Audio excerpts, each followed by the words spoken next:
Assalamualaikum warahmatullahi wabarakatuh.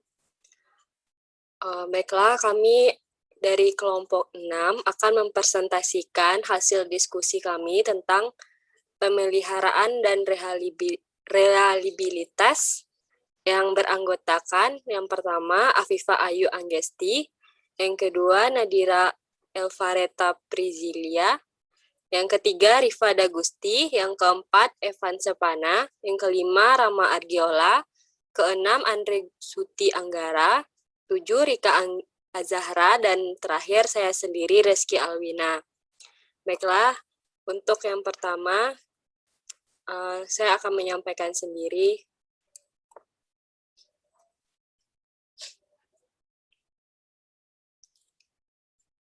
Pentingnya strategi dan pemeliharaan dan rehabilitas. Tujuan dari pemeliharaan dan rehabilitas adalah untuk menjaga kemampuan sistem. Definisi pemeliharaan dan rehabilitas yang pertama yaitu pemeliharaan. Pemeliharaan adalah semua aktivitas yang terlibat dalam menjaga sistem peralatan dalam rangka kerja. Sedangkan rehabilitas adalah peluang bahwa mesin akan berfungsi dengan baik dalam waktu tertentu. Strategi penting dari rehabilitas yang pertama yaitu untuk meningkatkan komponen individu, yang kedua menyediakan redundansi, sedangkan strategi penting pemeliharaan yang pertama menerapkan atau meningkatkan pemeliharaan preventif, yang kedua meningkatkan kemampuan atau kecepatan perbaikan. Baiklah, untuk selanjutnya akan disampaikan oleh Nadira. Kepada Nadira dipersilahkan. Baiklah, terima kasih kepada moderator. Saya akan melanjutkan pembahasan selanjutnya, yaitu tentang manajemen pemeliharaan. Keterlibatan karyawan, yaitu bermitra dengan personel perawatan, pelatihan keterampilan, sistem penghargaan, pemberdayaan karyawan. Prosedur pemeliharaan dan reliabilitas, yaitu bersih dan lumasi, pantau dan disesuaikan, lakukan perbaikan kecil, simpan catatan terkomputerisasi. Hasil itu inventory berkurang, peningkatan kualitas, peningkatan kapasitas, reputasi untuk kualitas, perbaikan terus-menerus, variabilitas berkurang. Reliabilitas. Reliabilitas sistem adalah fungsi jumlah N komponen masing-masing dengan reliabilitas yang sama dan reliabilitas komponen dengan komponen dalam seri. RS sama dengan R1 kali R2 kali R3 kali Rn, di mana reliabilitas komponen pertama R1 itu reliabilitas komponen pertama, R2 itu reliabilitas komponen kedua, dan seterusnya. Baiklah, contoh soalnya itu Bank Indonesia memproses permohonan pinjaman melalui 3 juru tulis. Setiap pemeriksaan bagian berbeda dengan reliabilitas 0,9, 0,95, dan 0,85. Berapakah reliabilitas dalam sistem tersebut? R1 sama dengan 0,90, R2 sama dengan 0,95, R3 sama dengan 0,85. RS sama dengan R1 kali R2 kali R3 sama dengan 0,90 kali 0,95 kali 0,85 sama dengan 0,726 atau 72,6%. Baiklah, selanjutnya saya kembalikan kepada moderator. Baiklah, untuk penyajian selanjutnya akan disampaikan oleh Evan Sepana. Kepada Evan dipersilakan.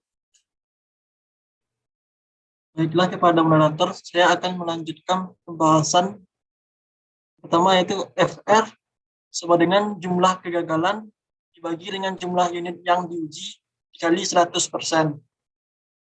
FRN itu jumlah kegagalan dibagi dengan jumlah satuan jam waktu operasi. Rata-rata waktu antar kegagalan yaitu MTBF sama dengan 1 per FRN. Contoh soal, 20 unit AC yang digunakan dalam stasiun internasional dioperasikan selama 1000 jam. Salah satu AC rusak setelah 200 jam pemakaian, dan salah satu yang lainnya rusak setelah 600 jam pemakaian. Itulah FR persen, FRN, dan MTBF. Jawabannya itu FR persen sama dengan 2/20 dikali dengan 100% sama dengan 10%. FRN yaitu 2 dibagi 20 dikali 1000 dikulang 800 ditambah 400. Hasilnya yaitu 0,106 kerusakan per unit jam. FRN sama dengan 2/20 dikurang dengan 1,2 sama dengan yaitu 0,0106 kerusakan per unit jam. TBF yaitu sama dengan 1/0,0106 sama dengan 9,434 jam. Menyediakan redundansi. Untuk meningkatkan keandalan sistem, redundansi ditambahkan dalam bentuk komponen cadangan atau jalur paralel. Redundansi disediakan untuk memastikan bahwa jika salah satu komponen atau jalur gagal, maka sistem memiliki jalur lain. Rumusnya yaitu RS sama dengan peluang komponen pertama bekerja ditambah dengan peluang komponen kedua bekerja kali dengan peluang membutuhkan komponen kedua.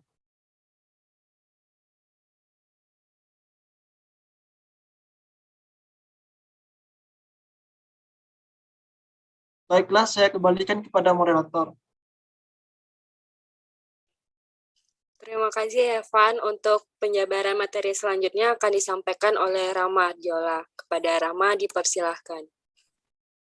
Terima kasih kepada moderator. Baik, saya akan melanjutkan penjelasannya. Untuk contoh yang selanjutnya adalah Bank Indonesia terganggu bahwa proses permohonan pinjamannya hanya memiliki reliabilitas 0,726 dan ingin memperbaiki situasi ini. Bank tersebut memutuskan untuk menyediakan redundansi untuk 2 pegawai yang paling tidak dapat diandalkan, dengan pegawai yang memiliki kompetensi yang sama. Next. Untuk R1-nya adalah 0,90, menjadi 0,90 yang selanjutnya ke R2 0,95 dan ke R3 0,85. Reliabilitasnya meningkat dari 0,726 ke 0,92. Untuk mencari RS-nya adalah 9 ditambah 9 dalam kurung 1 dikurang 0, diulangi lagi, 0,9 ditambah 0,9 dikalikan 1 dikurang 0,9. Dan selanjutnya dikali dengan 0,95 dikali dalam kurung 0,85 ditambah 0,85. Dalam kurung 1 dikurang 0,85. Dan hasilnya 0,9 ditambah 0,9 dikali 0,1, kemudian dikalikan lagi 0,95 dikali dengan dalam kurung 0,85 ditambah dengan 0,85 dikalikan dengan 0,15, yang hasilnya adalah 0,99 dikali dengan 0,95 dikali 0,98, dan dapat hasilnya 0,92. Next. Untuk redundansi paralel, cara lain untuk meningkatkan reliabilitas adalah menyediakan jalur paralel. Dalam sistem ini mengasumsikan setiap jalur independen. Untuk contoh selanjutnya adalah desain handphone terbaru lebih andal karena sirkuit paralelnya ditunjukkan seperti di bawah ini. Berapakah reliabilitasnya?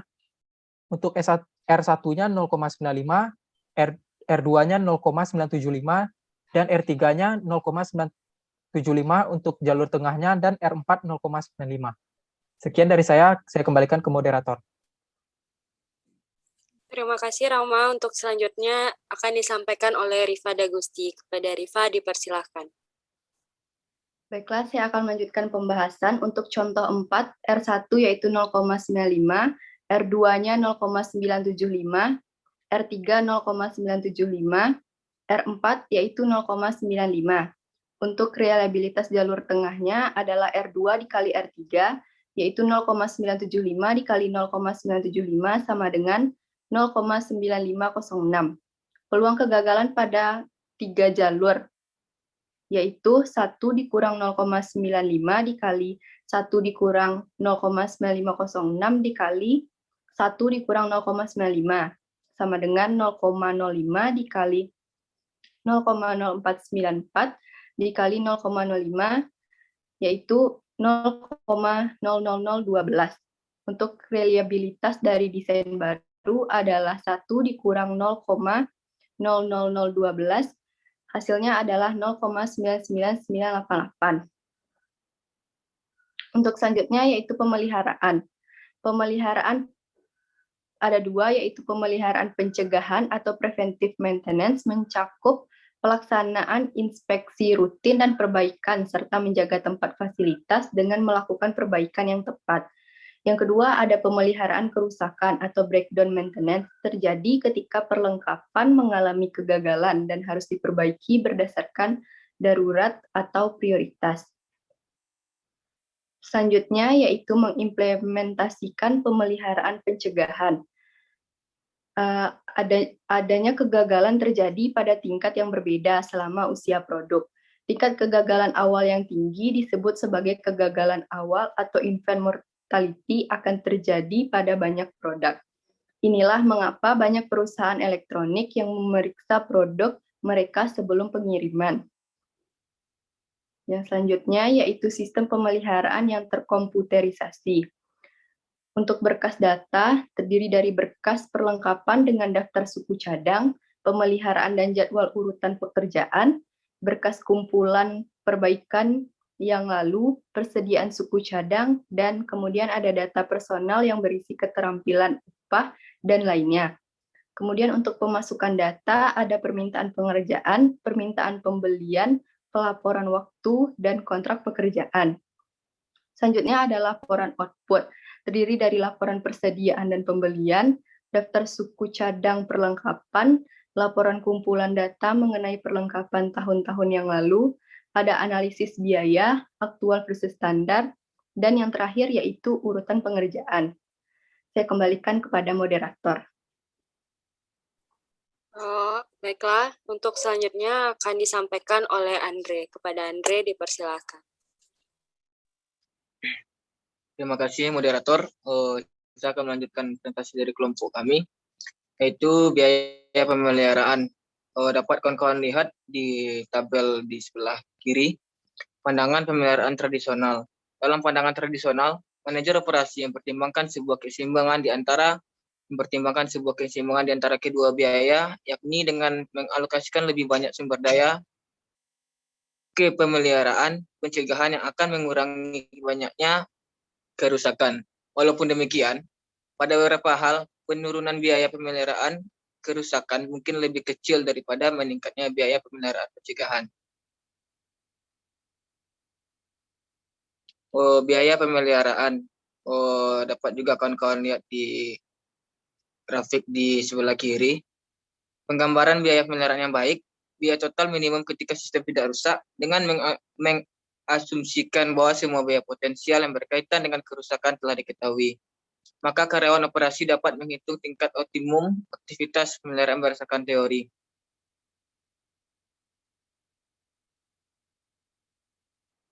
Contoh 5. Membandingkan biaya pemeliharaan pencegahan dengan biaya. Farland dan Halikman adalah sebuah perusahaan konsultan publik bersertifikasi CPA yang mengkhususkan diri dalam penyiapan pengajian. Perusahaan berhasil dalam otomatisasi sebagian besar pekerjaannya dengan mesin pencetak yang memiliki kecepatan tinggi untuk memeriksa pemrosesan dan penyiapan laporan. Pendekatan yang terkomputerisasi memiliki permasalahan lebih dari 20 bulan. Mesin pencetak mengalami kerusakan pada tingkat yang telah diidentifikasi pada tabel berikut. Next. Saat mesin pencetak mengalami kerusakan, Farland dan Halikman mengestimasi bahwa hal ini akan mengakibatkan kerugian rata-rata senilai $300 dalam waktu produksi dan biaya perbaikan. Salah satu alternatif adalah memberi kontrak perbaikan untuk pemeliharaan pencegahan. Tetap akan terjadi secara rata-rata satu kerusakan tiap bulan. Biaya untuk perbaikannya adalah $150 per bulan. Selanjutnya saya kembalikan kepada moderator. Terima kasih Andre. Untuk selanjutnya akan dijabarkan oleh Rika. Kepada Rika dipersilahkan. Baiklah, terima kasih kepada moderator. Baiklah, saya akan melanjutkan materi selanjutnya, yaitu pendekatan untuk menentukan jika perusahaan CPA akan mengikuti kebijakan pengerjaan hingga terjadi kerusakan, atau kontrak untuk pemeliharaan pencegahan. Kita akan mengikuti keempat langkah dalam proses. Langkah pertama, menghitung perkiraan jumlah kerusakan. Langkah kedua, menghitung perkiraan biaya kerusakan per bulan, dan tidak ada kontrak pemeliharaan pencegahan. Langkah ketiga, menghitung biaya pemeliharaan pencegahan. Langkah keempat, bandingkan dua opsi dan pilih salah satu yang memerlukan biaya yang paling sedikit. Next. Solusi yang langkah pertama, itu jumlah kerusakan 0, jika frekuensinya 2 bagi 20 sama dengan 0,1. Jumlah bulan saat kerusakan terjadi 2, frekuensi 6 bagi 20 sama dengan 0,3. Jika jumlah kerusakannya 1, maka frekuensinya adalah 8 bagi 20 sama dengan 0,4. Jumlah bulan saat kerusakan terjadinya 3, frekuensinya 4 bagi 20 sama dengan 0,2. Perkiraan jumlah kerusakan sama dengan sigma kali jumlah kerusakan kali frekuensi yang sesuai, sama dengan 0 dikali 0,1 ditambah 1 dikali 0,4 ditambah 2 dikali 0,3 dikali 3 dikali 0,2 sama dengan 0 tambah 0,4 tambah 0,6 tambah 0,6 sama dengan 1,6 kerusakan per bulan. Next.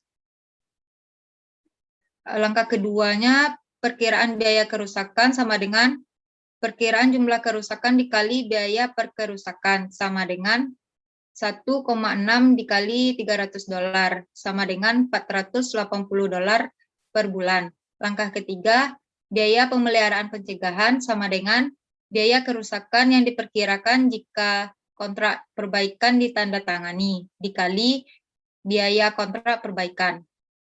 Langkah ketiga, karena keseluruhan lebih murah, untuk menyewa perusahaan layanan pemeliharaan $450 daripada tidak melakukan $480, Farland dan Halikman akan menyewa perusahaan jasa.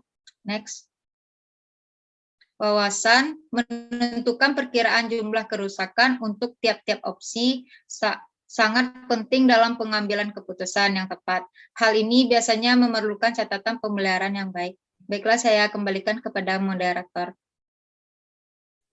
Baiklah, untuk penjabaran terakhir akan disampaikan oleh Afifah. Kepada Afifah, dipersilakan.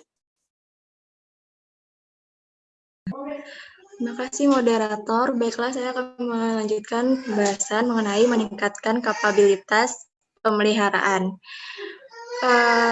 Yaitu meningkatkan kapabilitas perbaikan dapat membuat sistem kembali beroperasi lebih cepat. Sebuah fasilitas pemeliharaan yang baik harus memiliki 6 fitur ini. Yaitu diantaranya yang pertama, tenaga terlatih dengan baik. Yang kedua, sumber daya yang memadai. Yang ketiga, kemampuan untuk menetapkan rencana perbaikan dan prioritas. Yang keempat, kemampuan dan otoritas untuk melakukan perencanaan material. Yang kelima, kemampuan untuk mengidentifikasi penyebab kerusakan. Yang keenam, kemampuan untuk merancang cara-cara untuk memperpanjang MTBF. Selanjutnya, pemeliharaan yang otonom, yaitu di mana merupakan kebijakan dan teknik pemeliharaan preventif harus mencakup penekanan pada karyawan yang menerima tanggung jawab untuk mengamati, memeriksa, menyesuaikan, membersihkan, dan memberitahu. Karyawan harus bisa mengetahui kesalahan, mencegah kerusakan, dan memperpanjang umur peralatan. Selanjutnya, total pemeliharaan yang produktif, di mana total pemeliharaan yang produktif ini mencakup merancang mesin yang andal, mudah dioperasikan, dan mudah perawatannya. Kemudian menekankan total biaya pembelian mesin sehingga layanan dan pemeliharaan termasuk dalam biaya pembelian. Kemudian mengembangkan rencana pemeliharaan preventif yang memanfaatkan praktisi terbaik dari operator, bagian pemeliharaan, dan dapat pelayanan. Selanjutnya yang terakhir, pelatihan untuk pemeliharaan yang otonom sehingga operator memelihara mesinnya sendiri dan bermitra dengan divisi pemeliharaan. Selanjutnya saya kembalikan kepada moderator. Baiklah, itulah hasil diskusi dari kelompok kami. Apabila ada kesalahan dan kekurangan, tolong dimaafkan. Wabillahi taufiq wal hidayah. Assalamualaikum warahmatullahi wabarakatuh.